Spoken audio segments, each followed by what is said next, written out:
Happy Tuesday, everybody, and welcome in to another edition of GC Live Talking Tuesday Nights. He's Intern Joe. I'm Mike Yuva, and Intern Joe, we are 2 days away now. 2 days away from hearing Shane Beamer and the Gamecocks at SEC Media Days. Day 2 is in the books out in Nashville, which is still weird to say that Nashville is hosting SEC Media Days after the event took place for many, many years in Birmingham, Alabama. But with that all being said, we will hear from USC in 2 days. It'll be the last day of SEC Media Days. Yeah. There's been a lot discussed already this week at Media Days, Intern Joe. But back in Columbia, from a recruiting standpoint, a lot is going on. If you guys have been paying attention to Gamecock Central, you know what I'm talking about. We will get into what took place yesterday in North Carolina as well with a Gamecock target that they were looking at, a miss. I will share a little bit about that. And we will just start to look ahead to SEC Media Days. If there's any questions, if you guys had an opportunity, and let's just get it out there right now, and I've been posting this on Gamecock Central, I've been doing this on Twitter as well. If there is a question that you would ask Shane Beamer, and if it's a good enough one, I'll use it. If there is one question you would have an opportunity to ask Beamer at SEC Media Days, what is it? You can drop a comment on the side, and we will share it throughout the program, probably towards the end. Intern Joe, let's talk about recruiting right now, okay? Yeah. It is crazy to think that back in February when the Gamecocks were able to land 5-star Nicholas Harbor, and I understand that is the last year's recruiting cycle, class of 2023, to go from as high as they were right there to have a lot of momentum at the beginning of this year's recruiting cycle, and obviously Dante Reno committed last summer. But when you're talking about the class of 2024, you land, I think at one point it was 8 4-stars, right? And I know some guys have kind of fluctuated a little bit, gone up. A lot of momentum, a lot of positivity. June comes around, a couple of 3-stars. Some of those guys have been bumped up to 4, depending on what outlet you're looking at from a recruiting standpoint. But June, fairly quiet. And consider, in comparison to the last 2 years. We get to July, Dante Reno, the 4-star quarterback commit, told us, hey, July's going to be a big month. Don't be surprised if we were able to land all the guys that were on campus during the official visit, which was back in June. So far, it hasn't gone that way for USC. And there's been a couple guys that they are looking at being able to hopefully land that are starting to push their recruiting dates, or their commitment dates, back a little bit. And I think it's scaring some Gamecock fans because of what's took place over the last, I'd say, week or so with 2 guys that USC was hoping to be able to land going elsewhere. Just your initial thoughts on where USC stands from a recruiting standpoint. Yeah, I mean, I still think they're sitting pretty. You still have, obviously, the big domino yet to fall in Dylan Stewart. I think that will kind of determine how this class goes. Obviously, you missed a couple guys that you would have liked to kind of pad in case the whole Dylan Stewart thing doesn't necessarily go your way. But now it's pretty much coming down to that, right? Land Dylan Stewart, become a top 10 class, or you miss out on Dylan Stewart, and maybe you're maybe still in the top 20. So it's starting to get like to the point where if you miss Dylan Stewart, not necessarily hit the panic button, because in the top 25 is really all you can ask for, but just the way South Carolina has started out, and then if they end up finishing without a Dylan Stewart and without the guys that they missed this last week, I'd say there is a little bit of concern there. But the way things have been trending with Dylan Stewart, a little bit more towards Ohio State, but then again, he was here on campus in Columbia for his last official visit, as we know. So I'm still sold that Dylan Stewart is leaning towards South Carolina. I'm not going to say that if he's committed or not, because I don't think Dylan knows. Maybe he does, maybe he doesn't. But I think that's kind of the big domino left to fall is Dylan Stewart. Obviously, like Mike said, you missed out on a few guys. And so that obviously hurts a little bit if you do miss out on Dylan Stewart. But right now, I think you got to wait, see what Dylan does before you can really make any conclusions about this 2024 class. And you mentioned Dylan Stewart. I want to pick up some of the names that you were mentioning so we can pull that up here. Mm-hmm. Go to Daniel Hill first, just because that's the one that I see it popped up first using a different system here. I was talking to intern Joe about that. Got the second screen out here. Shout out to the girlfriend for the early birthday present. So that's why my eyes are a little bit to the right. See if we can get this to share now. Let's share this tab instead. There we go. So you see Dylan Stewart. And that's one thing that I've been talking with Gamecock fans about on social media. It seems like today, but it goes back the last couple weeks. When you look at the roster this year, in the phrase that I always use on Gamecock Central, the lack of proven depth. I understand the frustration from a recruiting standpoint when you want to talk about the running back class this year and that running back room. I totally understand it. But at the same time, too, when we're talking about being able to land blue chip players at the running back position in particular, they picked up Braswell the last recruiting cycle for the class of 2023. That's a 4-star running back.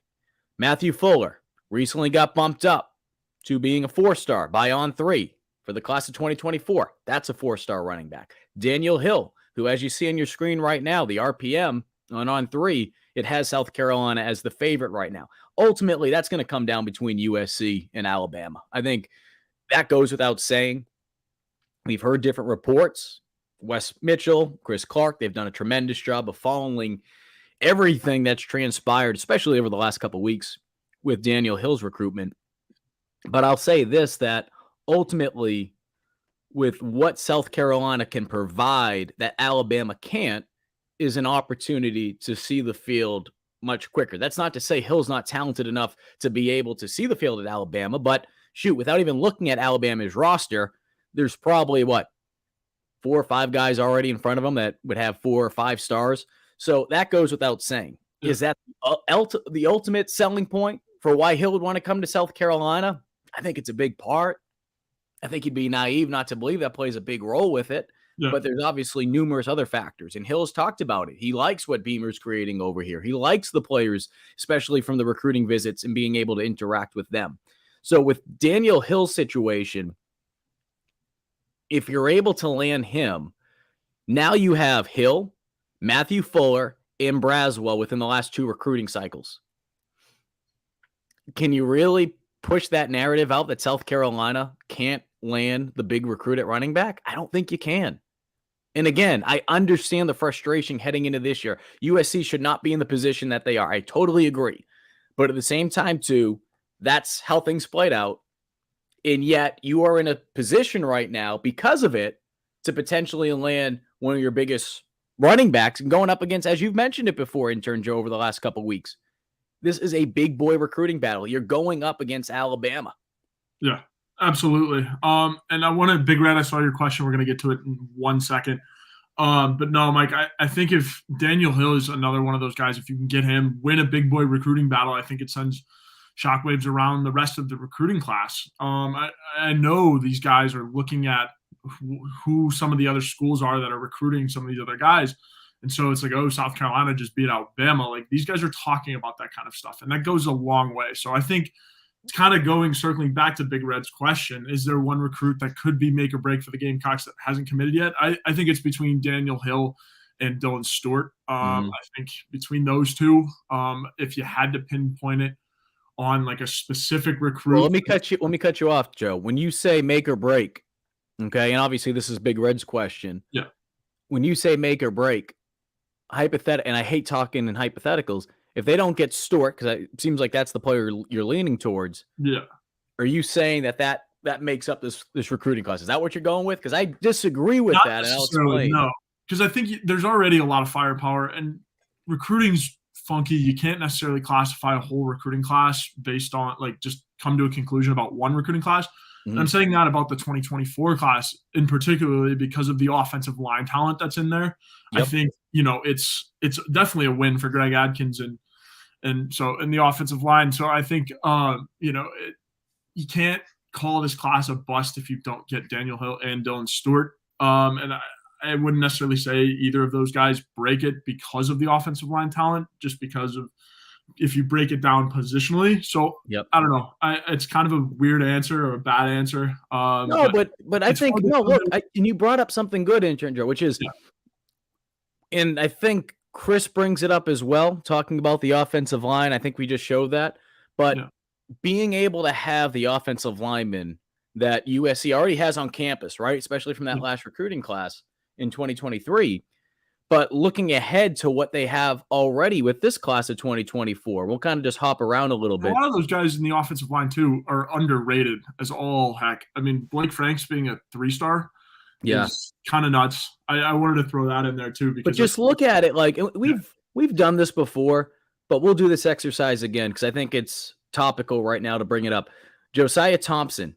And these numbers, by the way, if you haven't been on three's rankings, and again, we've talked about this before, there is the industry comparison, which takes in all of the 4 major recruiting sites on 3, 24/7 Sports, ESPN, and Rivals, and it spits out one giant number, right? So that's the number that you're seeing on the left when you see these guys have the stars that they have.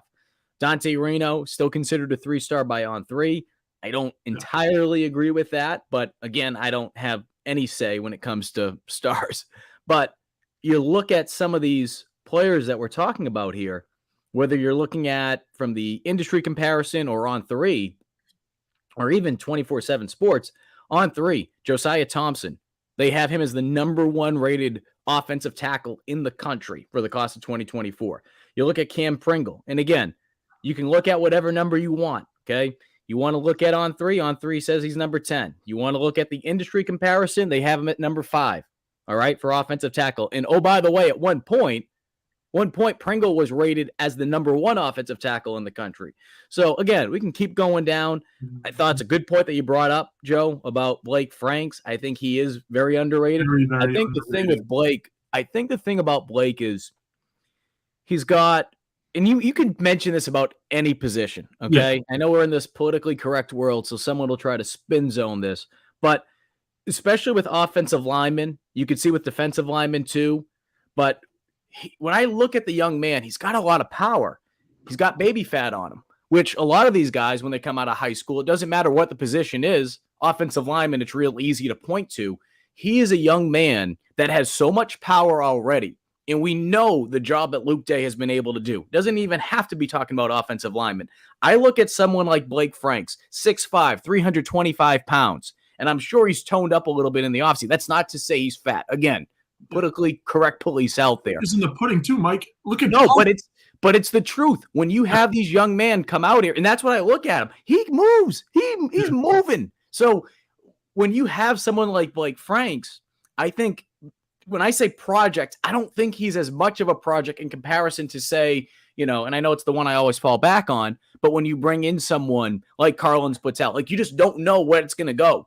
With someone like Blake Franks, there's talent there already. You're going to be able to figuratively and literally be able to shape this young man.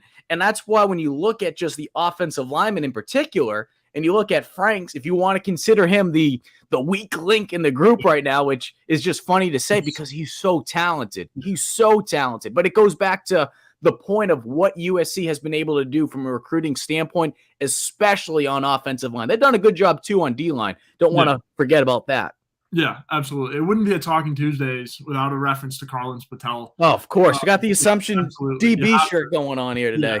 Yeah, 100%. But, no, I agree. I mean, I think Franks, too, once you get him on campus, start putting on that SEC college weight, I think it'll be really good. You kind of look at what Big Tree, I don't know if you guys have seen any pictures of Big Tree, him working out, but, I mean, he's put on massive a lot of weight. Yeah, he's huge.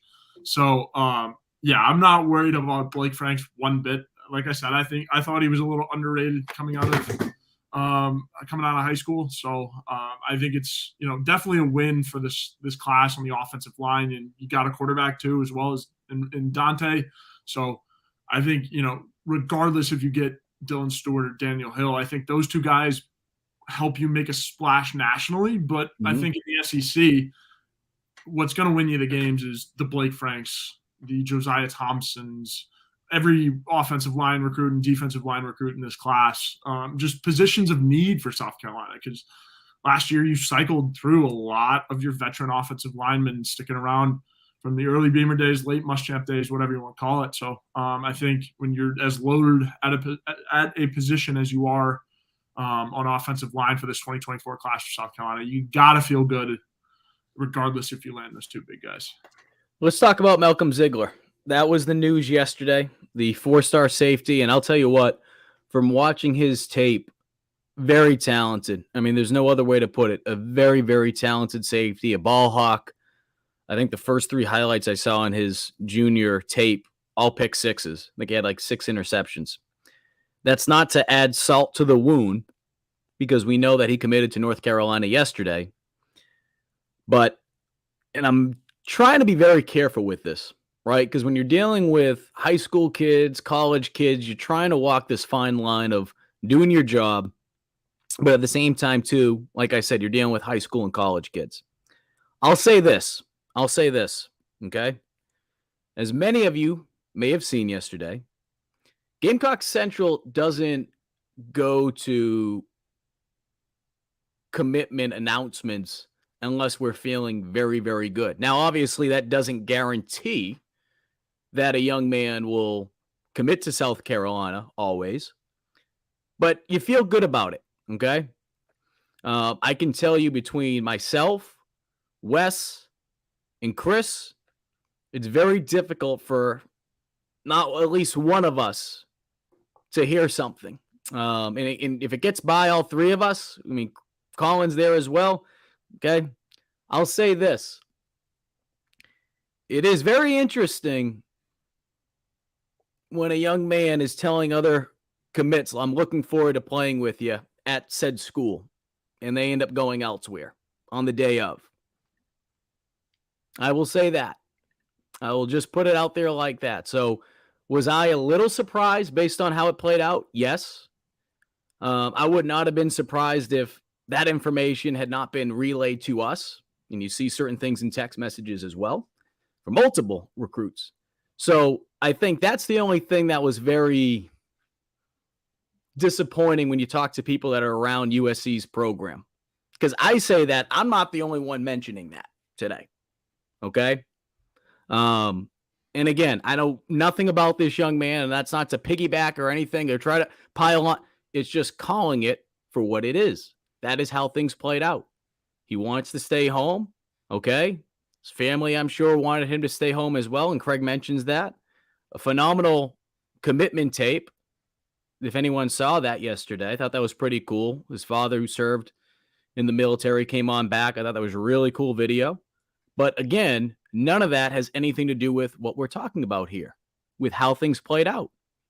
3.5 hours. I drove up there. I was looking forward to being able to talk to this young man, because that's what was relayed to not just myself, but to my colleagues as well. But it didn't go that way. And Malcolm is committed to UNC. I can tell you right now, though, that USC is going to do what they can to try to get him to flip. But still a long ways to go until signing day. So, again, just wanted to bring that up. I hate doing it when you're talking about, again, high school kids, but at the same time, too, NIL's in the mix as well. I think it's only fair when you call things for what it is, all right? And I'm not going to put anything out there that's not true, especially when we have proof about certain things. With that all being said, South Carolina is moving forward, and they're going to do what they can to be able to land some talented players. If you haven't seen already, with what's took place today, at least, hearing the announcement that Jonathan Paylor, and I'll bring him up on our screen. Tell you what, this second screen, Joe, this is a game changer. It's money, Mike. I got a secondhand one before I came to college. Oh, I feel like I'm back at the TV station right now, being able to have access to a second screen. This is a game changer. As you can see right there, South Carolina still the heavy favorite, according to the RPM, to land them. But if you haven't heard already, Paylor is going to push back his announcement until August 5th. Now, I want to make sure I give the young man credit. I want to give the young man credit here, who put the this extra tidbit out there. I think it was by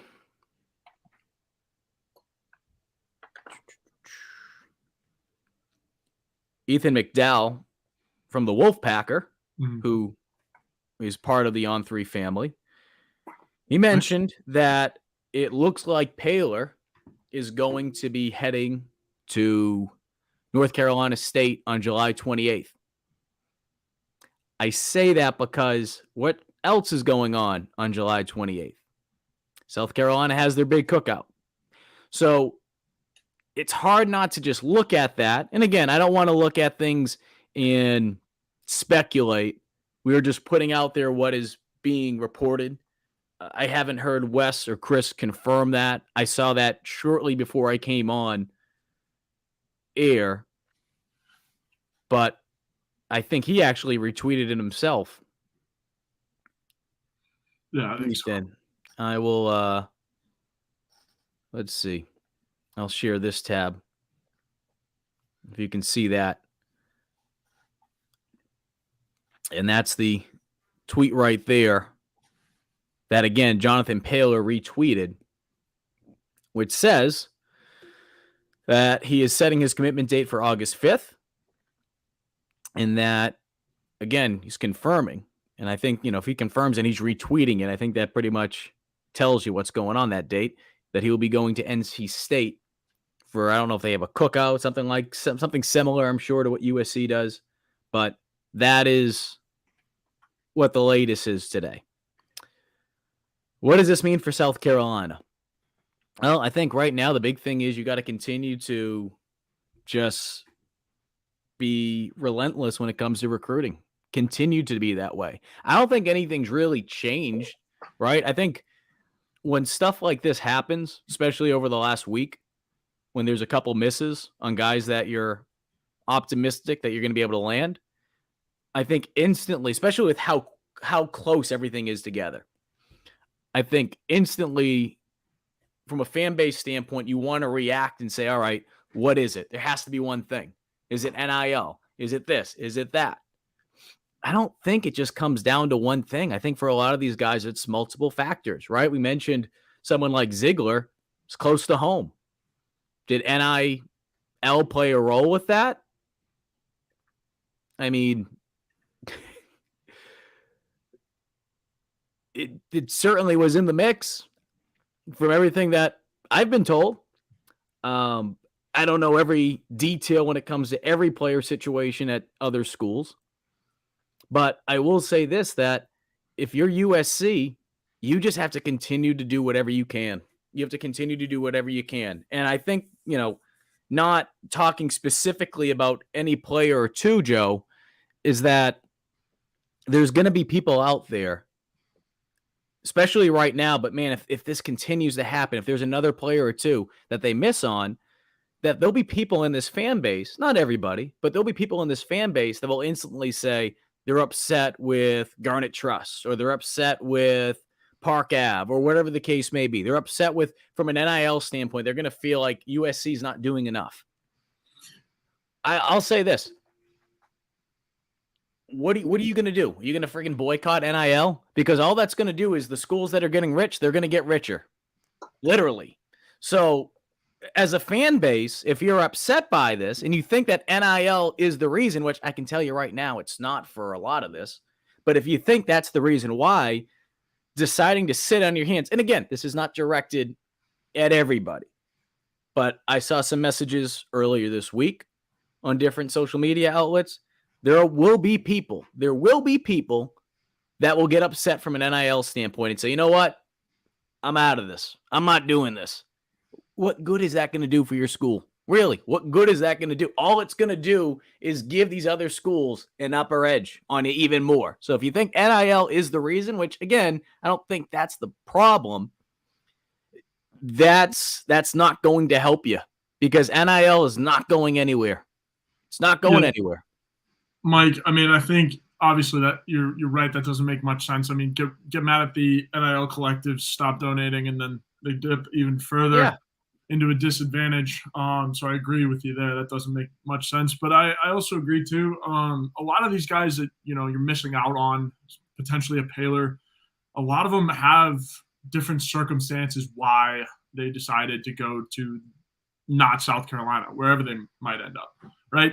So I think it's NIL provides like a new scapegoat, if you will, for recruiting. If you didn't get this guy, oh, it was an NIL issue. We're horrible at NIL.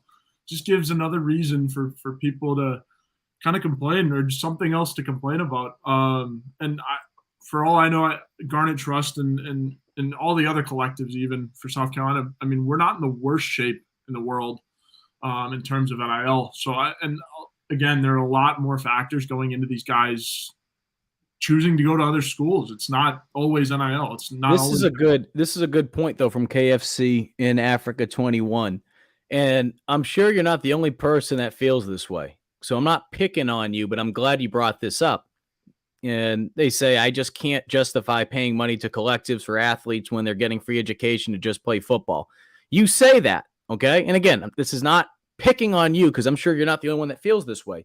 You say that, but at the same time, too, and I'll just use LSU, for example, because it's not just football. They were dominant when it came to women's basketball this year. They were dominant when it came to baseball. They won 2 national championships between those 2 sports, right? And then, of course, with football, they won the SEC West. The transfer portal played a big role with all 3 of those sports. NIL played a big role in all 3 of those sports. LSU, and again, I'm just using them as an example, LSU fans threw a lot of money. And the thing about it is, right, South Carolina, we can use football because, of course, football is the catalyst, right?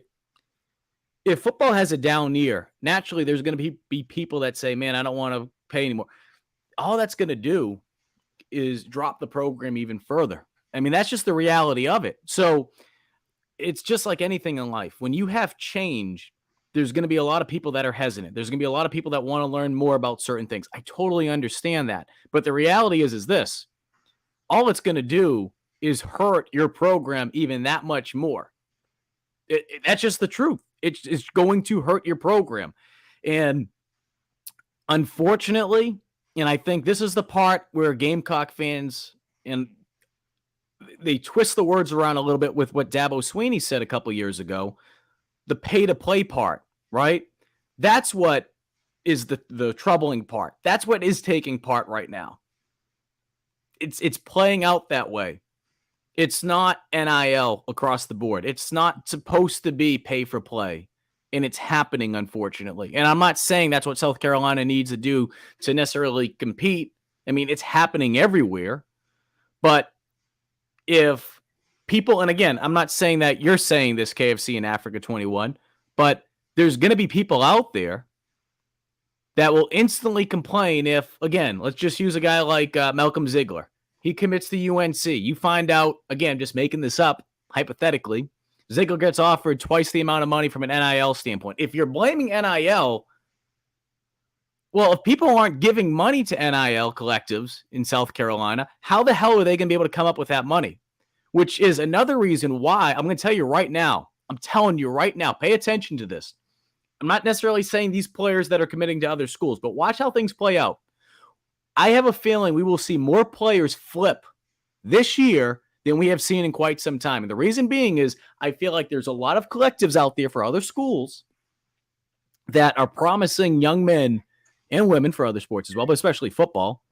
They're promising the money, but they're not going to have it. They're not going to have the money once that paycheck has to be sent to, player X or mommy and daddy, whoever. That's the dangerous part of all this. So you need to continue to be relentless when it comes to recruiting some of these players, because I'm telling you, perhaps it's a player or two that South Carolina missed on. NIL is playing a big role with some of these other schools. No question about it. Just like it's helping with USC. But when push comes to shove, is everyone going to be able to foot that bill? I don't think everyone will be. No. Plain and simple. And I mean, different schools have different alumni bases. And obviously different schools are going to have different advantages in different areas of recruiting. So, Mike, I mean, you pretty much summed everything up. I'm trying to think. I mean, I don't really have anything further on this topic rather than just stay committed. I like what Big Red said here, though. The game is changing, quite literally. You know, I mean, you can love NIL, you can hate it. It's here to stay, and it's just going to keep evolving. And it's a consistent thing too, which is yeah. frustrating, I'm sure, to some. But the way I look at it is this, right? It's kind of like the people, and look, it all depends what you view as value, right? Do I need some people? Will they pay the whatever it is, $8, $10 a month for Twitter? They might not feel like it is worth $8, $10 to be able to get the extra perks out of it. Totally understand. HBO Max, whatever the case may be. If you want to watch The Sopranos, or you want to watch Hard Knocks, or you want to get Netflix, right? To some, it's going to be worth paying that, whatever the equivalent is, $10, $15 a month. And I'm not telling you this is what you have to do, but think about this. If you want to see your football team win, if you want to see your teams be competitive, and LSU is a prime example of it from this past year. If people just put up $5, $10 a month, and again, that's their hard-earned money. But at the same time, too, as I don't need to tell anyone from down here, those 12 Saturdays in the fall, a lot of people's whole lives revolve around it. And that's not to say like, they're not doing other things, but those 12 Saturdays in the fall is what they live for. And that is why the SEC, places like South Carolina, it is awesome to cover football in, because you guys care. You guys care. So that's why it is surprising to me. Again, I think there's going to be a little pushback because it's something new still. But in order to get to that point, you got to ask yourself, how much do I care? And for everyone, it's going to be different. Some people, they might want to do, $10,000 a year. For some people, it might only be $5 a month, whatever the case may be. But that's why these little things, and, Joe, we've talked about it before, but man, this Garnet Trust event that's going to be taking place at CB18 is massive. And again, there's different things that are happening, right? That's going to be helping the Hayden Hurst Foundation. There's a special on Thursday nights now at the Cotton Gin. And a lot of that had to do with some pressure that other businesses are feeling with CB18 going in place there. Yeah. Every drink on Thursday night from the Cotton Gin, $1 is going to be going back to NIL. And I can tell you, come July, 28th is the event at CB18, there is going to be a game-changing NIL announcement for South Carolina. It is going to be big. It's going to be very big, because I think it's going to make a big difference. But, that's just some of my thoughts on NIL. Because when we talk about recruiting now, it goes hand in hand. If you don't like it, I get it, but it's not going anywhere. Adapt or die, Mike. That's Division I college football nowadays, right? We saw it before NIL. It was the facilities, who had the coolest lockers and everything like that. Now NIL has stepped into the picture and looks a whole lot different. 5 years down the road, college football is going to look a whole lot different than it does right now. So, I mean, NIL, I don't necessarily know if I'm a fan or, and not a fan of it. I don't necessarily have a stance on it. I think it's good for the players and stuff like that. It's good to get some kind of money in their hands, but I don't know. It's just a minor change in the game, or bigger change in the game now, and it's going to get bigger, especially. I mean, it's part of it. Adapt or die, Mike. Adapt or die. Chris brings up, I'd be willing to make a monthly payment if the university would make a guarantee to all of those who make donations that their kids would get a discount to attend school. Look, you say that right now, Chris, and I think some people might look at that and laugh, but at the same time too, and I was on a radio show earlier today, we're talking about what NIL might look like 5 years from now, 10 years from now. Again, some people might laugh at that. 5 years from now, 10 years from now, not even in that time period, might be even less.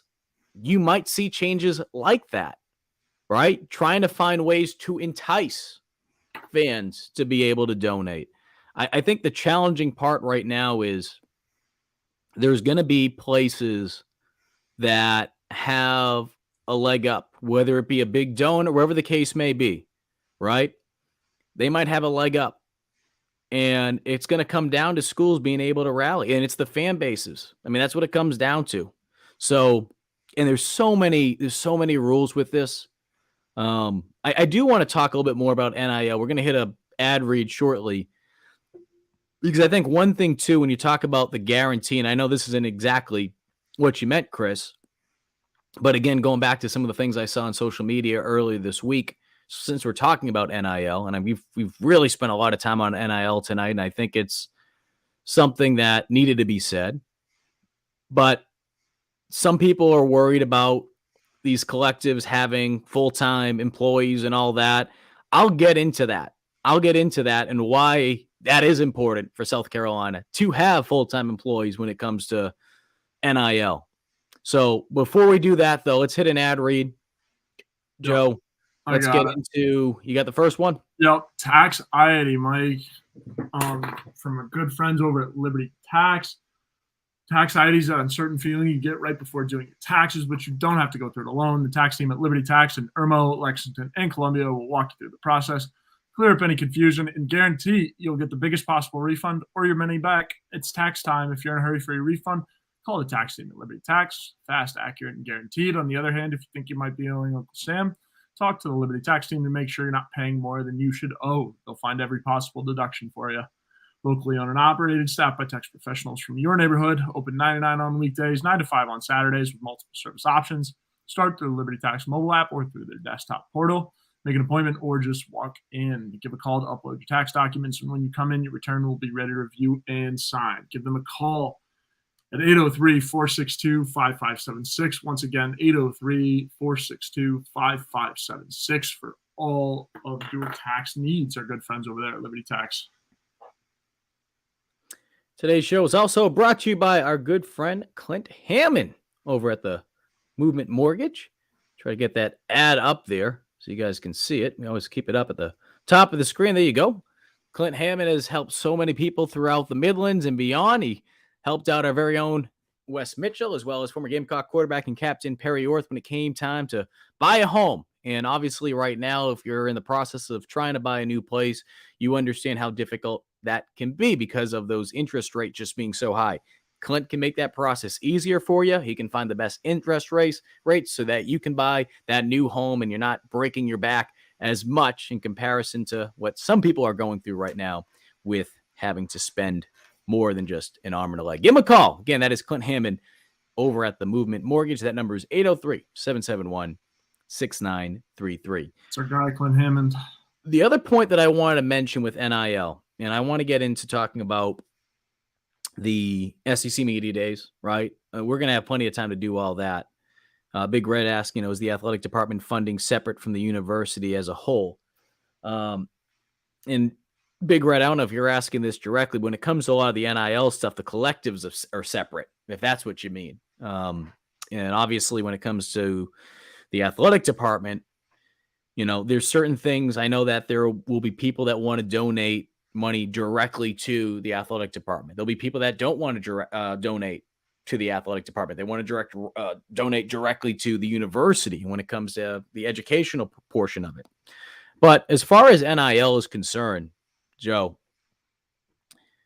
one thing that bothered me the other day, reading stuff on social media, and there was one individual, but I've seen this happen a couple times over the last couple weeks.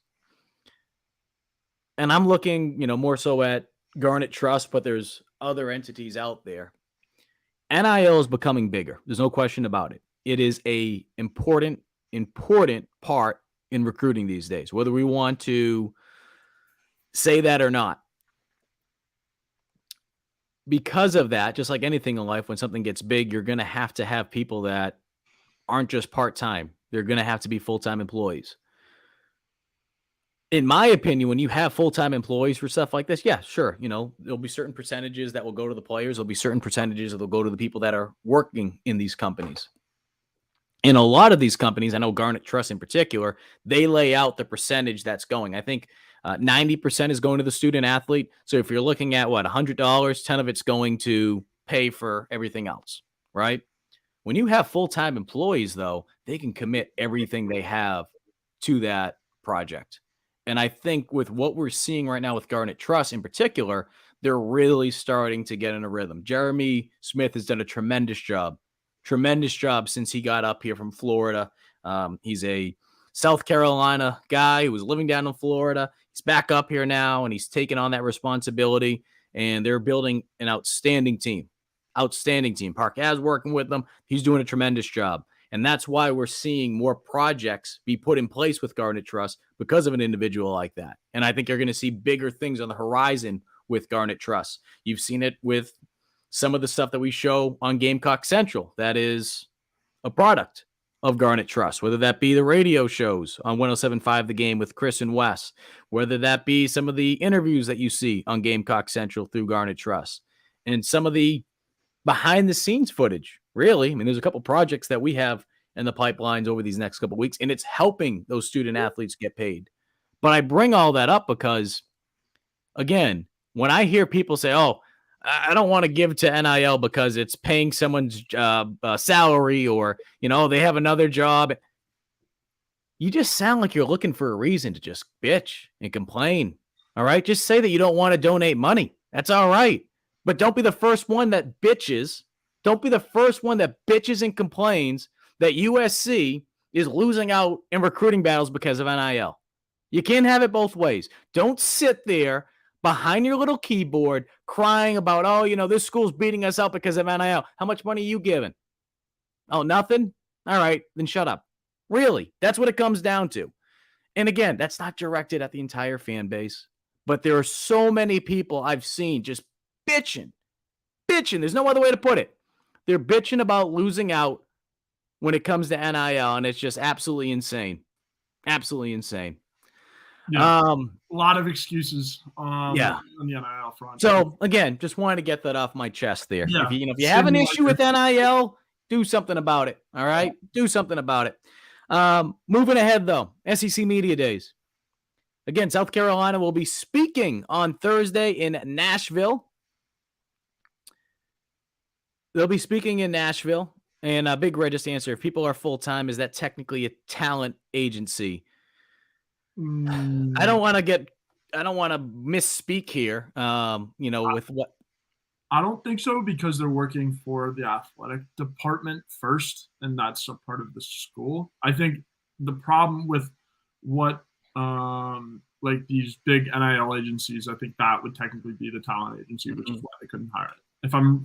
If that sounds right, Mike. Yeah. Correct. There's the verbiage and the language that comes into what falls in. Yeah. I don't want to misspeak on that. What exactly, Big Red. Wish I could have done a better job to answer that. But looking at SEC Media Days, we talked about this last week. South Carolina, they're bringing Spencer Rattler, which will certainly be the headline heading into Thursday. You have Tonka Hemingway, who has done a tremendous job at defensive tackle, one of the leaders of that defense as he comes back for another year. And then you also have Kai Kroger, punter, one of the best punters, not just in the SEC, but in the country, and someone that I know Gamecock fans hope will throw another touchdown pass this year. Hopefully they don't need that, but, just for the show. They like seeing that stuff. Yeah. One thing that I went back and looked, Joe, so I've been covering SEC Media Day since 2015. I know that, COVID threw a wrench into things, but from the year that I started in 2015, I went back and looked this up. There has been 4 specialists, right? Kickers / punters that have been invited to SEC Media Days. 2019, well, this Kai will be the 4th, that is. 2019, you had Texas A&M's punter. 2017, you had Auburn's place kicker. And then in 2015, Elliott Fry. So South Carolina has now sent 2 kickers since 2015 to SEC Media Days. But you know what, though? I have no problem with it. I think Kai deserves to be there. Yeah, absolutely. I mean, I couldn't think of a better representative for your program. I think that's what SEC Media Days is all about, is finding the best representative for your program and going forward with that. I think, everyone who is going has been chosen well. I think Tonka is going to be a great interview. Everyone is really going to get to see what kind of person Tonka Hemingway is. We've got to see him a little bit through his pressers and stuff, just kind of coming in. But I think we'll really get to see Tonka's personality. I think Spencer will handle himself really, really, really well. I think people in the national stage are going to be a little surprised by it because of all of the headlines surrounding Spencer and everything going along with that. But I mean, Mike, I mean, you and I know, being in the local media, we know that, Spencer is, I mean, as soon as he got here, he was mature, and just kind of the reputation didn't precede him. So I think I'm excited for Spencer to go out and be able to, represent the school that, he wanted to transfer to and has since been adopted by in South Carolina. So I'm really excited to see what the players have to say. Obviously, Shane will handle himself really well. So I think it's a good crop of players. I mean, like I said, I don't think there's anybody on that list that you wouldn't want representing your program, let alone the university. So I'm excited. Yeah, and I thought it was. We talked about it last week, but I thought it was a good decision not to send Rattler last year, to have him wait a year. It sent a message not just to the rest of the team, but it sends it to the future Gamecocks too. That means something to him. That being able to go to SEC Media Days is an honor, and to be able to have 3 different positional guys, right? Offense, defense, and special teams, it proves that. It further shows that. But on top of that, it plays off that Beamer Ball 2.0 mentality, which is being able to spotlight your specialist. And how many times last year did we say, shoot, if South Carolina special teams didn't show up that week, they weren't going to win that game. I mean, you could go back to several games, right? Look at Clemson. Special teams doesn't make some of those plays, they probably don't beat Clemson. No. You can go back to Texas A&M. Opening kickoff return for a touchdown. That set the mark. That set where USC's energy came from. You go to week 1, Georgia State, 2 block punch return for touchdowns. So that's what grabs my attention more than anything, is that, and you have the highest paid special teams coordinator in the country, coach that doesn't hold another on-field responsibility. That makes Lembo the highest paid one in the country. Yeah. It shows like, we don't just talk about special teams being important here. We back it up. Yeah. And by having Kai go there, it further proves that. Yeah. Mike, you have a schedule, or do you have the schedule yet? We pull it up right now. Sounds good. So, and I put this out a little bit earlier today, that Shane Beamer will be speaking with the local media first. Yeah. Before he makes his rounds, which is something that he does every year. Yeah. That is a selected group of media, local media, that he'll meet with, but Gamecock Central will be there. Yeah. And we will have an opportunity to hear from him, and then we'll have that up on the Gamecock Central YouTube page immediately after, because that's one of the few things that doesn't get broadcast out. We will have that up there. I'm looking at the schedule right now. Shane Beamer will speak at 11:30 Eastern time. 11:30 Eastern time is when he will make his round. So just looking at the schedule, Ole Miss is set to begin at 10 o'clock. South Carolina is at 11:30. Tennessee is at 1. And again, that is all Eastern time. Eastern time. We will be out in Nashville, but, something to remind yourself so you're not an hour late if you want to hear from Beamer. And usually the big room is where they put the camera. So when it comes to the TV room, radio row, that stuff isn't necessarily out there. I know that 107.5 The Game is there out in Nashville. Mm-hmm. So I'm sure they'll have Beamer on at some point on Thursday, and you'll be able to hear.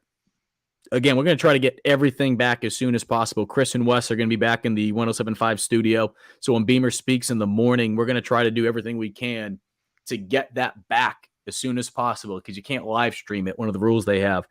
At least that portion of it. And we will try to get everything back so that you guys can hear from Beamer, and we'll hear from the players too. Hopefully be able to get a couple interviews from the guys that we mentioned. Anything that grabs your attention, though, with this media days, when you're talking about South Carolina, when you're talking about, potential questions? I know you went last year, Joe. Yeah.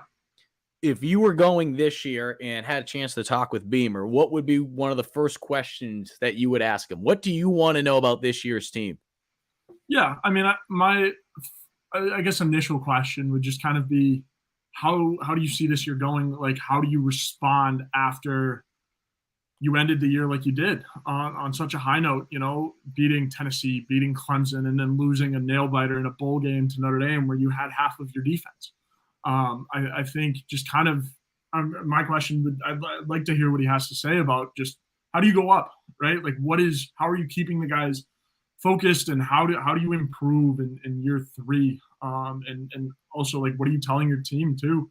So, like, let's go out and be better, and are you telling your team, be a separate team, be, the best version of yourselves, or you compare, like, so I just his whole coaching philosophy, and that's just kind of on the fly. I haven't really thought of it because I will not be in Nashville this weekend. We're sending Jack, which I'm excited for Jack, get his first media days under his belt. I have a couple moving things or whatever to tune up back in Columbia, but we'll be all over the coverage and stuff like that. But yeah, I guess my first thought would just kind of be like, how do you respond? And then obviously I'd ask Kai Kroger for a good Lembo story. I think that's going to be really fun. I think we'll hear a lot of Pete Lembo stories, especially from Kai, maybe a couple questions to Shane also about how important Pete is.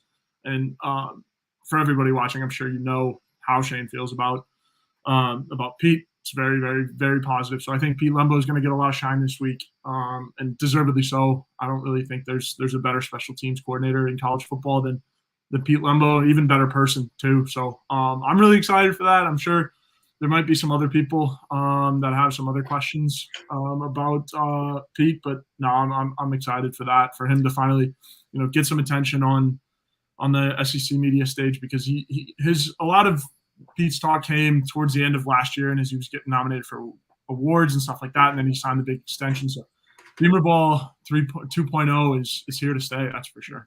And you bring up the point of being able to have Lembo get that national recognition, and there'll be plenty of opportunities this week, especially with Kai Kroger, as you alluded to, being out there in Nashville. Earlier today, though, not sure if you had a chance to hear this, and not sure how many people are paying attention throughout the day 2 of SEC Media Days, but Joe Tessitore, he works over at ESPN and has been doing stuff now with the SEC networks, hopped around a little bit, does a tremendous job with college football when he calls games. He mentioned Lembo. I want to actually bring up the exact quote because I think Gamecock Central shared it today. Yeah, absolutely. I want to share that. But where I got the idea that, if Tessitore and South Carolina hasn't even arrived at SEC Media Days yet. And so if Pete Lembo is already becoming some of the talk now, I can only imagine he'll be. And here it is. And here's that quote. Pete Lembo, and this is from Joe Tessitore, quote, "Pete Lembo is the best special teams coordinator in the country. Let me repeat that. We don't talk enough about the coordinators in this league." Interesting tidbit. Not sure if you were aware of this. Joe Tessitore and Pete Lembo grew up together. How about that? Did not know that. Italians on Long Island back in the day. I know Tessitore is a big lacrosse guy, does a lot for ESPNU and college lacrosse. So I knew he was a Long Island guy. Did not know that he grew up with Pete. That's crazy. Yeah, some good stories. Good stories with Lembo. Sure. That's for sure. I think for me, Joe, I think the big thing that I'm looking forward to hearing is where he feels like this team has took that next step forward, whether it be, for me, and I was talking about this on social media earlier today, I feel like the 2 positional groups that really stand out to me when you're talking about where does he feel like they took a next step. Yeah. It's hard not to mention tight ends first, simply because of where USC was in that bowl game, right? You had some transfers, you had some injury. Everything was going on. And when Nate Atkins got hurt, it was literally, shoot, what do we do now at tight end? So to see that tight end room go from that on that day, obviously you lose some tight ends as well from the transfer portal, to go from that to where they are right now, and to say something which I don't think some people are going to look at as saying as, man, that's a bold statement, is this tight end room might be better than it was last year. Yeah. And again, that says a lot after losing what they lost, and to be where they are now and say, I think we're better than we were last year. And they had some talented tight ends. Nate Atkins came out of absolute nowhere. Yeah. Greg Atkins, his father, analyst now on the offensive line, former offensive line coach the first 2 years. He kept saying it. He's like, he's not coming here just to be a guy that's going to hold a clipboard. Like, he's a guy that can ball out, and he proved that. He proved that at tight end. He proved that on special teams. He started flashing the gloves towards the end of the year with his hands, being able to make incredible catches, especially the one against Clemson. So that's the first position. And then safety is the other position. Yeah. Because Nick Eamon, yes, All-American last year. Get that. Yeah. But now he's a sophomore. Now he has more experience. On top of that, DQ Smith really came into his own towards the end of the season. He also has more experience now. I think that safety room was the one that took the most, the biggest step forward, considering the fact of how young they were. Talented group last year. However, what they did in year one, and now they have more experience, and now they're just sophomores, it's hard not to look at that group. Yeah, absolutely. I agree fully. Big Red, 2 questions here from you, and I'm going to combo them into one. So his question for Beamer: how does position changes for players affect your game plan going forward? And if we have so many tight ends, could we rotate them at running back, lineman, etc.? And so I'm going to say yes for the tight ends, and then how the position changes for the players affect your game plan going forward. I think that's all a Dowell Loggins brainchild kind of thing. And I think Dowell is going to be talked about plenty at media days. I think, as much shine as Pete's going to get, I think Dowell is going to get some talk too. Oh my gosh, just bumped my desk. But I think Dowell's going to get some talk, especially with Shane, just about the new hire, what the offense is going to look like. I know Spencer will be asked about it for sure. So I think, getting to Big Red's first question, how do position changes for players affect your game plan going forward? I think it just adds to the number of options you have on offense, right? Mm-hmm. We've seen what Harbor has been doing. I've been hearing things that Harbor has been smoking all the DBs in practice, and that was my first thing that came out. I asked a friend of mine that I'm like, what's Harbor look like? He's like, he's smoking everybody. Like, he's just so freaking fast. So I think it gives you a lot of options. And when you have that many options, you find one that's going to work for that week and go with it, right? Like, can we also mention too, you're talking about Harbor and what he's looking like when he arrived at South Carolina. I want to make sure I have the exact weight. When he arrived, this time on 3 listed him at 241. I got to make sure I go back and double check that. He's up to 247 right now. 247. Yeah. I mean, 6'5", 247. He was at 225 when he came in. My goodness. Stud. So fast. And that, again, like I said, that's everything I've heard, is that he's just ridiculously fast. And we knew that coming in. And that's the big thing, too. When you see a player go up, and I mentioned this, we had a story earlier the week on Gamecock Central. When you see the weight go up so much, right? The last recorded weight that we had from on 3 on him was 225. Certainly, I don't believe that when he arrived back in May, I believe, is when he first came on campus. When he arrived, or maybe at the end of June, let me make sure I double check that. I have the story in front of me actually right now. When he arrived, 2 months ago, so back in May. When he arrived, I definitely believe that he was over 225. With that being said, though, regardless of when he started to put more weight on, and now, again, like we mentioned, he's up to 247. When we talk about Harbor and speed and track and field and wanting to one day be an Olympic runner, putting on weight like that, when you think about someone throwing that much weight on in an off season, the biggest thing that you're worried about is them losing a step with their speed. We haven't seen it yet, right? But it's hard to believe that he's going to be losing any speed. Again, mentioning the fact that he's going to be running track and field there. He wants to be an Olympic runner. I mean, this guy's going to be an absolute freaking tank. He's going to get faster with the track stuff, Mike.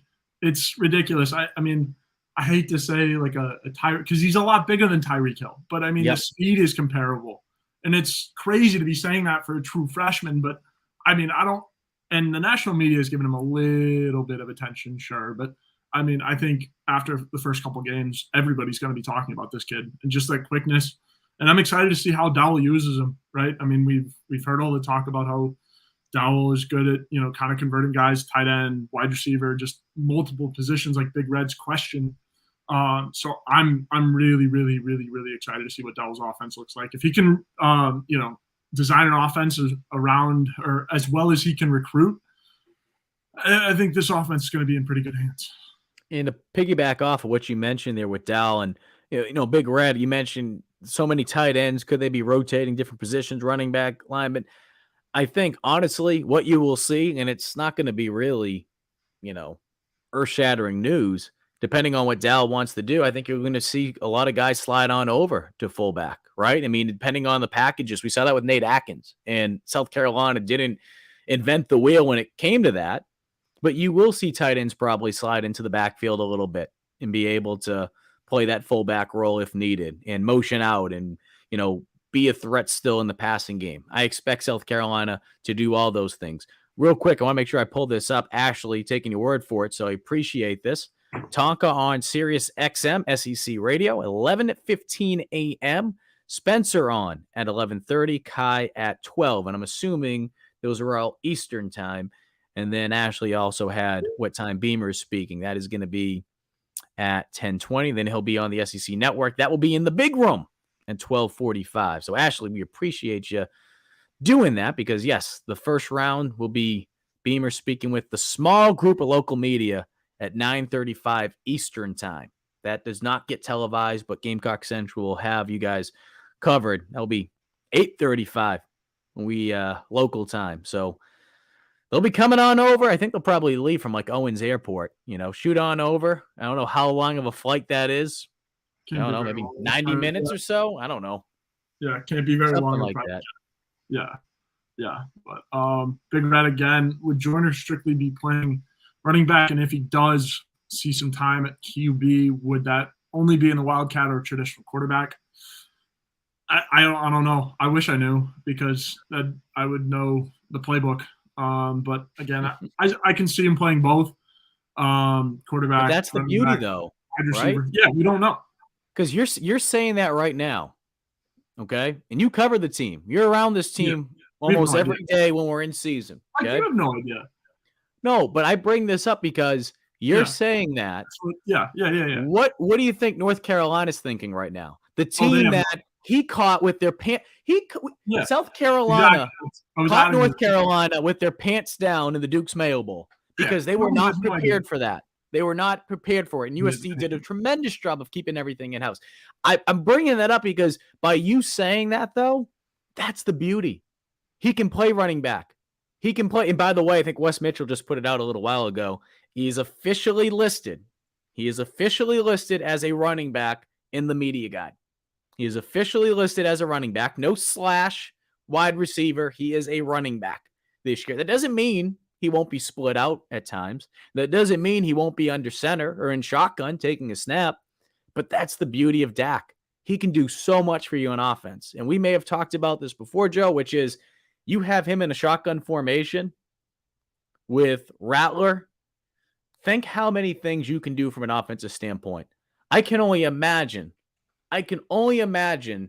the thoughts that have gone through Dal Loggins' head since this spring, when spring ball wrapped up, and what he wants to do with not just this offense, but specifically with Joyner.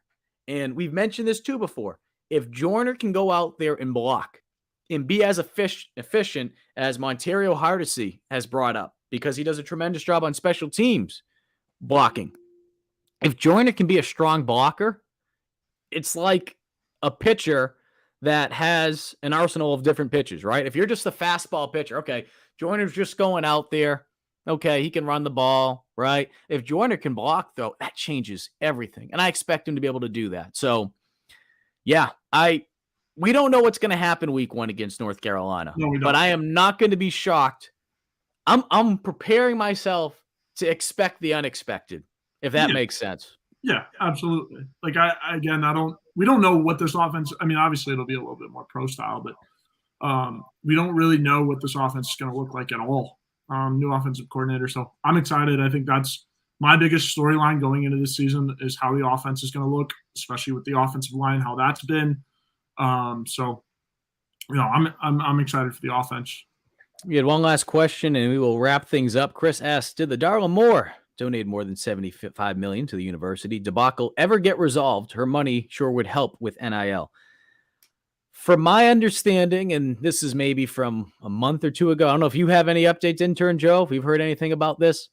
I believe the relationship is still kind of tender, if you know what, like it's still a little, but it's getting better. It's getting better. It's getting better. Obviously, Bob Caslin, former president of the university, leaving. They have done a lot. USC has done a lot to try to repair that. It's not going to be something that is going to happen overnight, but they are doing everything they can to repair that. Now, and I don't know this specifically about Darla Moore, but these are the things, too, when we talk about NIL. If someone like Darla Moore, and I'm just, again, speaking in hypotheticals, not saying this is how she feels. Yeah. If she doesn't want to give money to, say, athletics, right? She doesn't want to give that NIL money. You know what can happen sometimes, and we've seen this with other collective groups. And this is also just an example so that other people out there that might think this way.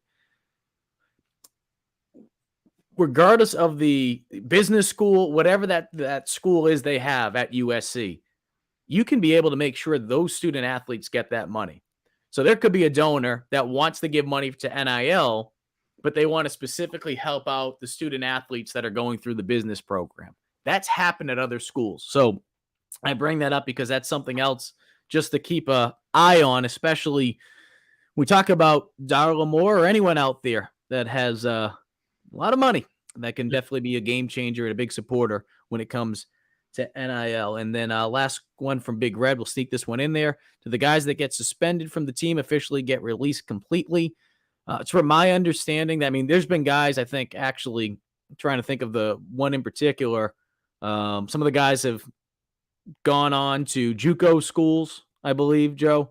There's no update about what's going to happen after this semester. Montine Rames, he continues to be very supportive, though, on social media about USC.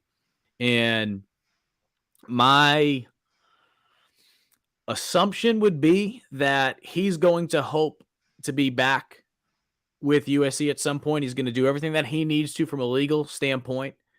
And it's from my understanding that he has been very cooperative. And it's not just for a young man like that, but, you know, any young man that makes a, dumb mistake or they're involved with something like that, right?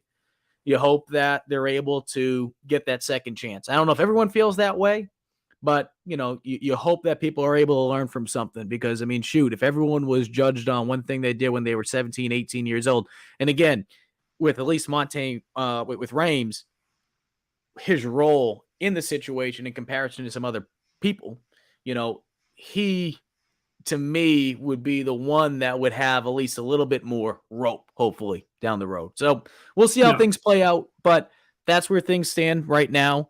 Very talented young man, and hopefully he does get that opportunity because I believe in second chances, especially when you do something, to me, that's not as crazy. I understand the rules on campus. I get that, but, we'll let the legal side of it play out first, and then obviously USC from a admissions standpoint, not even athletics, got to be admissions, what they do from there. All right, Joe, anything you want to say before we wrap things up? No, Mike, that's it. Travel safe to media days, obviously. You guys will be good. I'm looking forward to hearing what everyone has to say. Obviously, the Lembo talk, it's gonna be good. Jonathan Lee, if you're just joining the program, head on back about I'd say the 15-minute, 20-minute mark. We talked a lot about NIL tonight. I talked specifically about that. And if any of you missed our show tonight, right, you just maybe catching the end or you missed some parts, head on over to the Gamecock Central YouTube page. You can watch this show in its entirety. Or if you're a podcast listener, head on over to the Gamecock Central Podcast Network, and you can listen to this show in its entirety as well. Matthew says, thank you for doing these videos. They are great. And Craig says, thanks as well. We appreciate all of you guys. We will do this show again next week. Actually, I'm trying to think.